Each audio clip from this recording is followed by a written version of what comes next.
But we're looking at 5 things that make or that God uses to grow our faith. So take a look at your outline, and we're going to fill in some blanks as we go. But we started a couple of weeks ago with the introductory portion of this, and just with the idea that way back in the beginning, when God created everything and He had everything just the way He wanted it, He only had one rule. You know, it wasn't a whole bunch of laws and rules and don't do this and do that. It was just, hey, guys, be fruitful and multiply. And there's a couple of rules there. And then don't eat from the tree of life, or the tree of the knowledge of good and evil. They were able to eat from the tree of life, but don't eat from this tree, this one particular tree.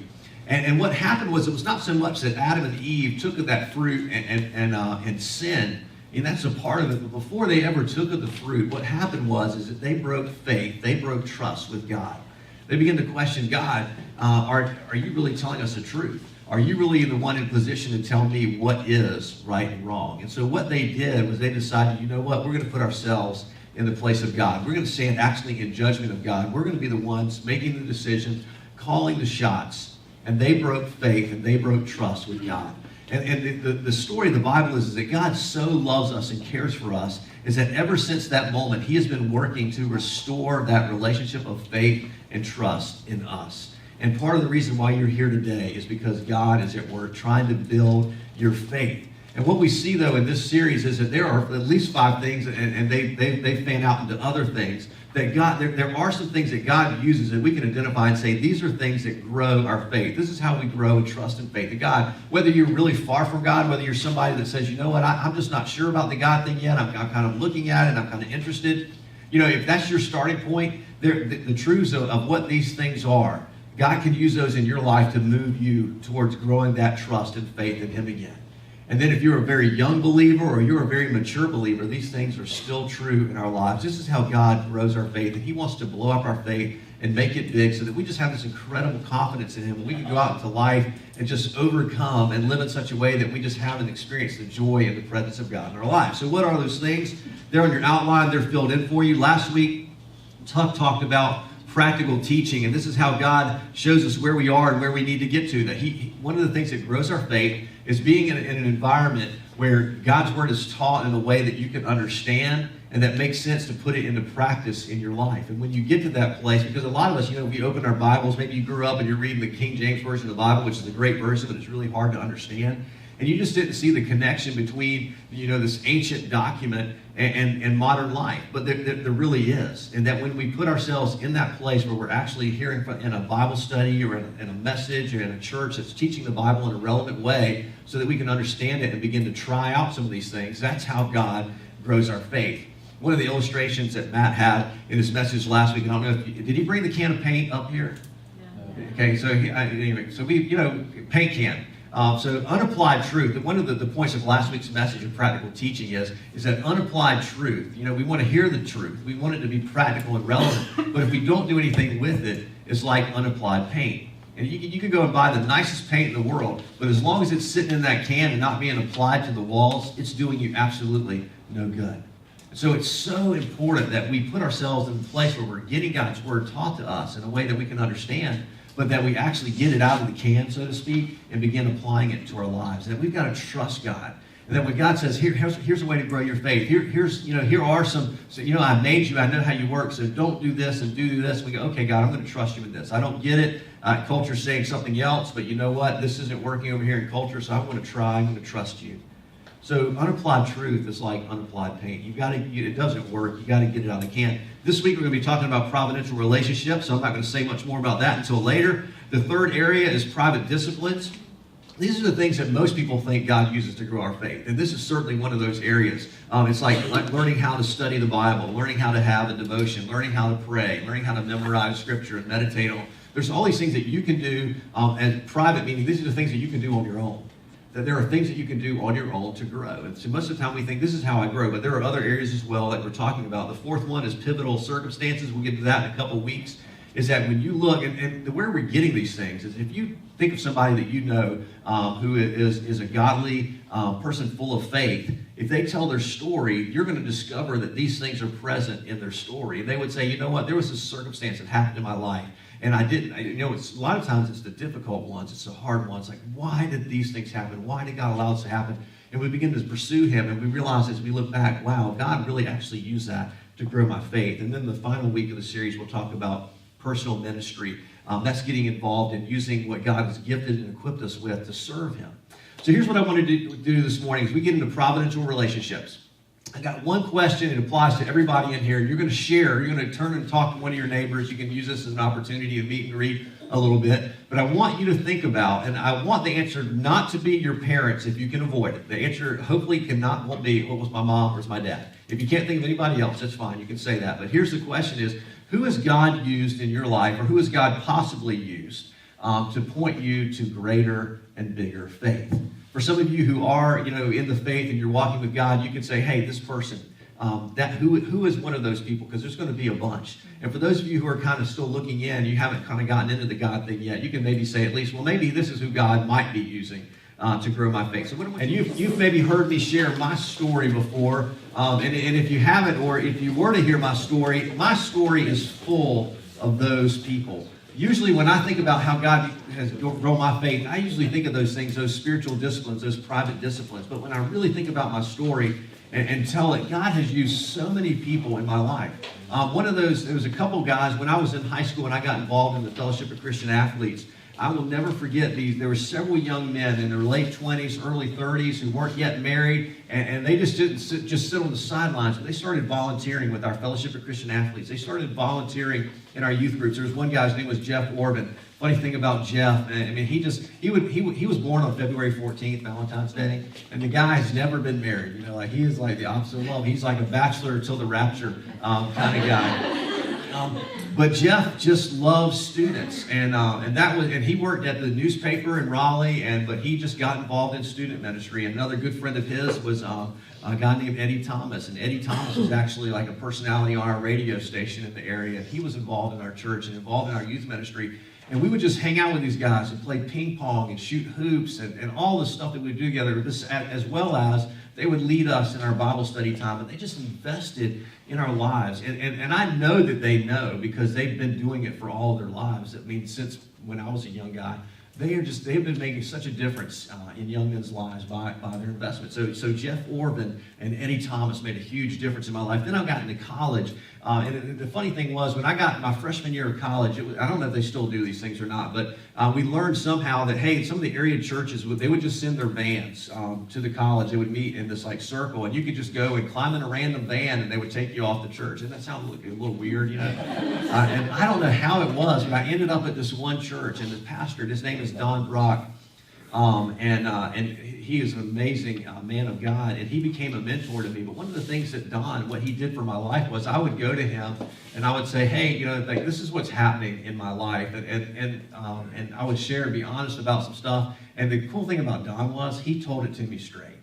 He would tell me some stuff that I didn't want to hear. And he'd be like, this relationship you're in, this high school sweetheart, this relationship, this is not godly, this is not what you need in your life, and you need to break up with her. I mean, that was just I didn't want to hear that, and I didn't follow through with it immediately, but that's what he was able to do in my life. And he's still a mentor to me today, that I still look to Don, and he still speaks into my life and can speak that truth. And then later in college, I remember me and my buddy Pat, is one of my best friends. That's a providential relationship. But we went to 3 churches every Sunday because we were just in this growth mode. We went to the early service, the late service, and then the night service because we just wanted to hear these preachers. And so one of the churches that we went to, this one guy was just an amazing, talking about practical teaching, just an amazing teacher. We just wanted to be like this guy. His name is Don Miller.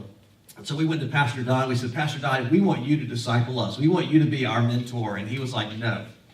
No joke. He's like, no. I don't have the bandwidth. I don't have the margin. I don't have the time. But here's what I can do. I know another man in our church who this is his heart. This is his passion. If you guys will trust me, I want to put you in a relationship with him. And his name was Dan Ertner. And Dan, I'm 20 years old at this point probably. Dan was 74 years old. And every week, me and Pat would go and meet with Dan. And he took us through this series of books called Operation Timothy. He was our Paul, and we were his Timothy. And I still do Operation Timothy from time to time with other men now as a result of that. After we got done with that, he's like, what do y'all want to study? And we're like, well, let's study about Revelation. It's like, okay, that's not easy, but okay, we'll do it. And we started tackling it every week. We would get together and dance. Retired man, 74 years old. And he's not just sitting on the sidelines. He's going, you know what? How can I be available and he invested in my life and in Pat's life. So these providential relationships God uses in our lives. And a lot of times you might think, well, these are just like, how is it providential? Because it might look like it's accidental. It's just one of these things like, why in the world did I get into that one band to take me to Florida Street Baptist Church that one Sunday when I started at college? And then that connected me with Don. I thought I was going to get mentored by this other Don Miller, but he said, no, I want you to go over here. And if you just think about it, well, maybe it is accidental, maybe it's unintended, but I look back on my life and I go, I see God's handiwork in all of that, is that he positioned me and he placed me and he put those people into my life. And that's how that was one of the areas that he used to grow me. There on your outline, how does God leverage our providential relationships in our lives? And the first fill-in on your outline is God leverages relationships to grow our faith. I think you're getting that already, is that one of the things God is going to use to grow you is other people. But here's the fill-in underneath that, the truth to build your life on here, is rarely, if ever, do you hear of people growing in a relationship with God in isolation. Rarely, if ever, do you hear of people who actually are going to grow in their faith when they're doing it in isolation. Almost always. Now, there are times that you can grow on your own. But that is not going to be the bulk of it. God has made us for community. He has made us for relationships. And when you hear somebody tell their story, it's not going to be, I just got alone in a corner somewhere and I went out on a mountain and became a hermit or a monk or something, and that's how I grew in my faith. That's not how he does it. He does it by when we put our trust in him and say, you know what, God, I'm going to put myself in position to have some of these providential relationships happen in my life. I don't know who you shared with your neighbors there and around as you were going around and talking about these are the people that maybe God has put providentially into my life to help me grow in my faith. But it seems like everybody's story is usually like, I was going along and then I met this guy or then I met this girl and they invited me to this or that. And that investment in their life, God used that relationship to change them. Some people it was, I made a sports team. And instead of the coach being this, terribly ungodly heathen person like the baseball coach I had in high school, and I don't mean to throw him under the bus, but man, he was like leading some of the guys on the team just the wrong way. But maybe you got and had a coach that just said, he was a godly man. And he began to set an example for you and teach you some different ways than the ways of the world. For some of you, maybe, your family went through a difficult time, one of those pivotal circumstances, and maybe there was a divorce and your mom remarried. And you had never been in church before, but all of a sudden this guy that your mom married started taking you to church. And all of a sudden there was this new investment and this new individual in your life began to make a difference. But the bottom line is that God leverages relationships to grow our faith.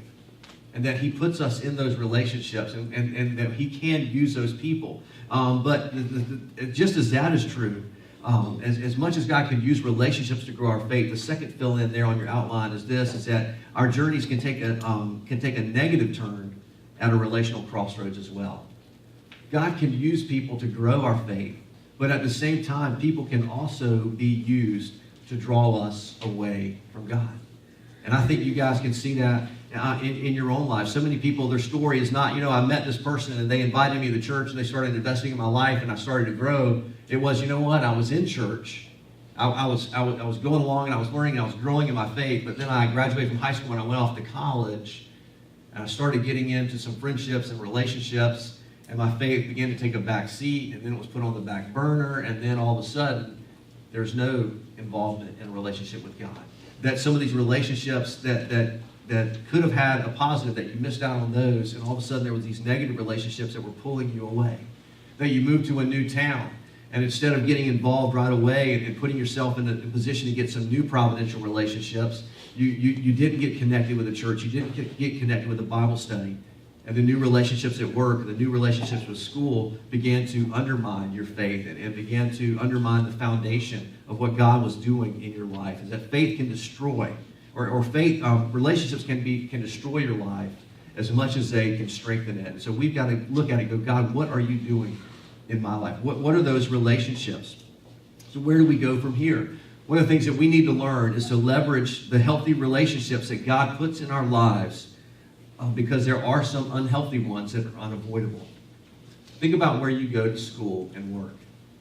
You guys, generally speaking, we don't get to choose. I mean, like you apply for a job and you hope you get it and you go there, but you don't get to choose who are the other people that you work with. And those relationships are going to have an influence on your life.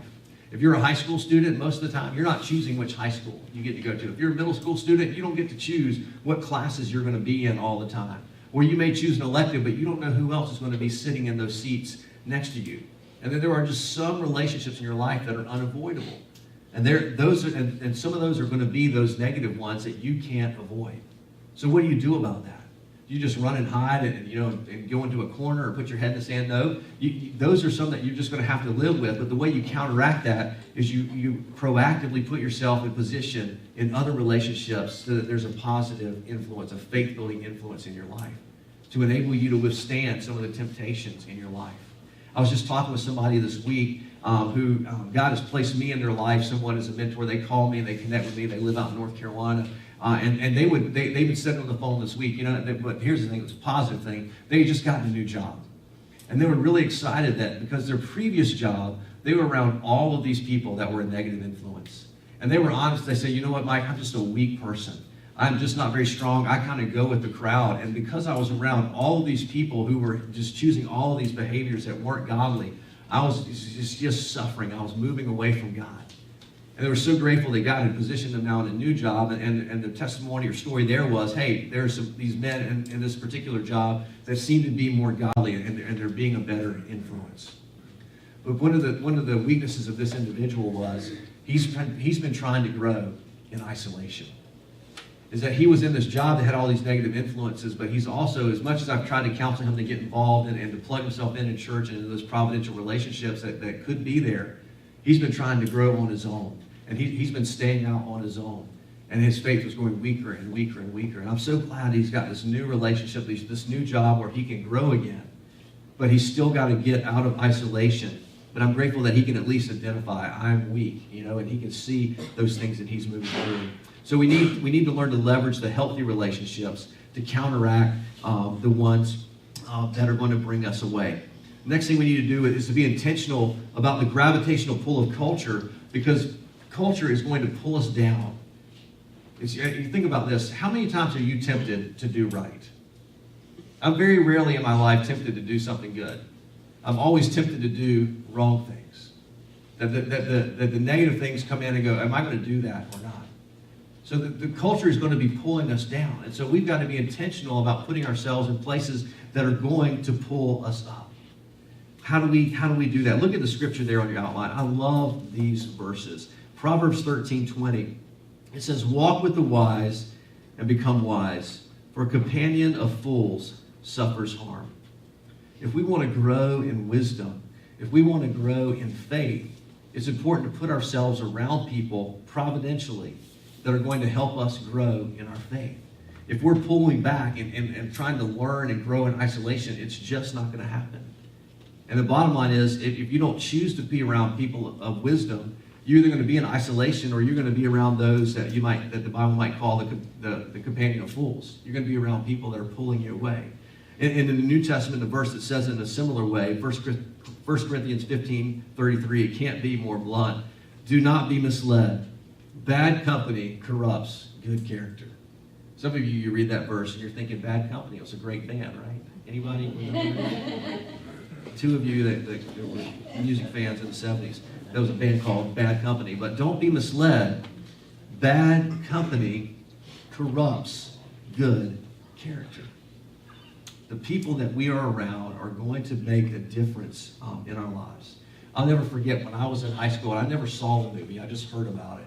But there was this one particular movie where apparently like the cool kids in the movie, like one of the things that they did was that they would go out onto the highway and lay, as a matter of courage, to show how tough they were, they would lay in the middle of the highway on the yellow lines.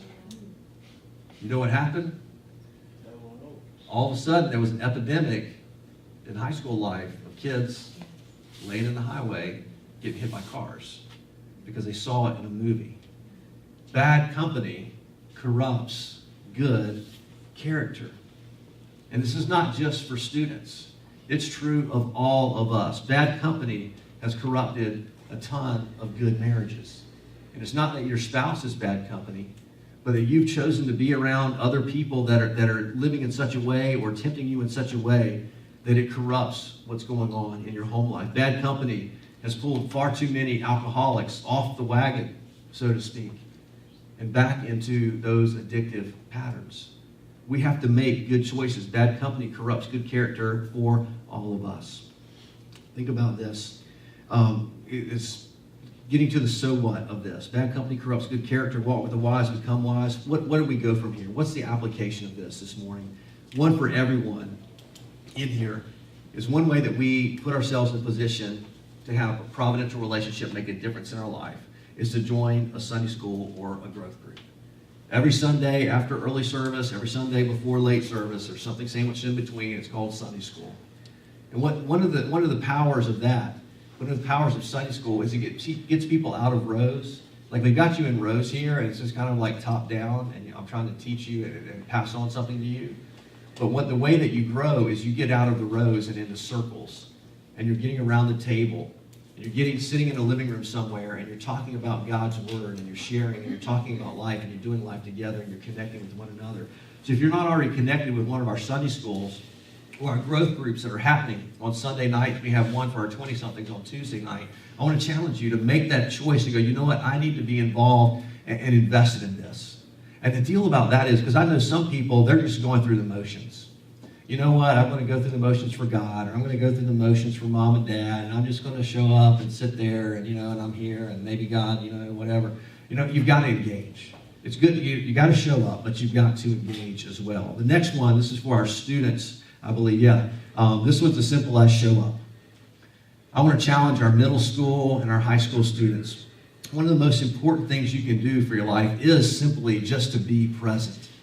That I know not every one of our youth events or every one of our youth Bible studies is the most dynamic, life-changing teaching that you've ever heard. Sometimes they're a little mundane, sometimes they're boring, sometimes they're tired. But the thing is not about just, is this one going to be the one? Is this the one that's going to change my life? It's about a pattern of behavior that says, you know what? I'm going to put myself in position that God can grow me. And when I just consistently show up and put myself in the way of blessing, it may not always be the greatest time that I've ever had in my life. Nothing ever is, right? But the fact is, it's a pattern of behavior that over time, that influence is going to change your life. So for our students, I would say it's just so important that you just be faithful just to show up and show up and show up. And God will do a work in your life. For you parents, here's one that kind of, if I had a soapbox, I would set it up here and I would stand on it. I would say you need to choose for your child. Choose for your child to put them in the place where they can have providential relationships impact your life. I cannot tell you how many times, it's been too numerous to remember. I have heard of parents where they have a child that they've connected with church and things are going well there, and then they have trouble over at school, and their punishment is, well, because if you get in trouble in school again, I'm not going to let you go to church. That is the most backwards thinking I've ever heard in my life, but that's the way the world operates. I don't get it at all. It's like, here's the most positive influence in your life that's going to help you from making the bad decision. But if you make another bad decision, we're going to stop you from hanging out with those kids and those leaders that are going to have a difference in your life. But I want you parents, I want to challenge you that you got to choose for your kids. Because it's so funny to me, like parents will say, well, you just want to, I don't want to force the faith or religion on kids or whatever. And well, what else do you give your kids choices on? Do they get to choose, what they eat? Sometimes they do. Do they get to choose to go to school? No. You get up and you make them go to school. You get to choose whether they go to the work. No. They get to choose whether they do homework. No. You make them do these things. Then we get them involved in sports, which is not a bad thing. And we're like, well, we made a commitment to the sports team, so we're going to be there for 2 or 3 practices a week. Games on the weekends, we're going to go out of town, we're going to go spend money on hotels, and we're committed, and we're going to choose for our child, you're going whether you like it or not. Because a lot of times kids, they love it, but then they get into it, God, Dad, I'm tired of this. And they're like, no, you're going, because we paid for this. And we commit our kids to these things, but then church is an option. And we wonder why their faith isn't growing. This happens so much, somebody will come to us, and they've got a kid, 11th, 12th grader in high school, and they're like, man, I'm just worried about their direction in their life, and we really wanted to get them plugged into youth group. Can you help us get them plugged in? Like, Well, that would have been great if we had started in like 5th grade or 4th grade, and it's not over yet. But you're at that stage of parenting where, you're moving out of the instructional phase, and you're moving in kind of the friendships phase. And your point of influence is gone. And so you've got to start early. So I'm going to challenge you parents, getting off my soapbox, is just make good choices for your kids. And get them involved in the programming at church so that they're putting themselves and you're putting them in a place where they can have those providential relationships connected in their lives. For 20-somethings, this is not, rocket science here. They fill in there. It's just join a growth group. We've got a Sunday school. We've got a Tuesday night group. And it's about showing up again. It's about being there. It's about being present. It's about investing and being consistent in that. Because that's a place where we can grow. And for the last one, the spiritually mature. What about those who just feel like they've grown in their faith and they get this or whatever? I'll say be faithful and be a mentor. From like the stories I shared earlier about my own life, where I had a Jeff Orban and an Eddie Thomas investing in me as a high school student. I had a Don Brock, who's a pastor, who made time to invest in me and tell me the truth that I needed to hear. I had a 74-year-old Dan Ertner who said, you know what? I'm not retiring and just going and getting a golf membership or getting a beach house or whatever it is that you want to do when you're retired. There's nothing wrong with any of those things. You can do all of those things, but you would say, you know what? God uses people to sharpen other people. And because I'm spiritually developed, because I'm spiritually mature, I know that God wants to use me. And I know that he wants to use you, if that's you, to invest in the life of someone younger than you. Not just necessarily the kids program or the youth. Of course, we always need good volunteers there and good people that are serving there. But it could be that you're invested in a 20-something or a 30-something or a 40-something or a peer. But that you say, you know what, God has used providential relationships in my life, and I want to make a difference in somebody else. Last thing this morning is we say to our students, we would tell them, your friends will determine the direction and the quality of your life. Let me say that again. Your friends will determine the direction and the quality of your life. That's true if you're 14 years old. That's true if you're 40. It's true if you're 80. The people that you put yourself around are going to have that kind of influence on you. Are they providential relationships that God's using to grow your faith? Or is it those relationships that are pulling you away? And we've got to choose to make that intentional effort to say, God, I'm going to make sure that I put myself in the way of blessing and have some of those providential relationships in my life. Let's pray. Lord God, thank you so much for the men and the